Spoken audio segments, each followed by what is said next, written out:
بسم اللہ الرحمن الرحیم۔ ناظرین گرامی السلام علیکم۔ آج ہم آپ کو حضور اقدس صلی اللہ علیہ وسلم کی پھوپھی حضرت صفیہ رضی اللہ تعالی عنہ کی بہادری کا واقعہ سناتے ہیں۔ جنگ خندق میں ایک ایسا موقع بھی آیا کہ جب یہودیوں نے یہ دیکھا کہ ساری مسلمان فوج خندق کی طرف مصروف جنگ ہے، تو جس قلعہ میں مسلمانوں کی عورتیں اور بچے پناہ گزین تھے، یہودیوں نے اچانک اس پر حملہ کر دیا اور ایک یہودی دروازے تک پہنچ گیا۔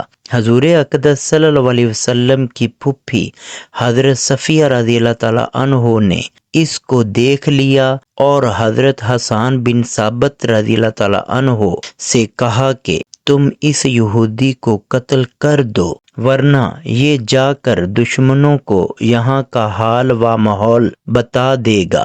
حضرت حسان بن ثابت رضی اللہ تعالی عنہ کی اس وقت ہمت نہ پڑی کہ اس یہودی پر حملہ کریں، کیونکہ وہ ضعیف العمر تھے۔ یہ دیکھ کر خود حضرت صفیہ رضی اللہ تعالی عنہ نے خیمہ کی ایک چوب اکھاڑ کر اس یہودی کے سر پر اس زور سے مارا کہ اس کا سر پھٹ گیا، پھر خود ہی اس کا سر کاٹ کر قلعے کے باہر پھینک دیا۔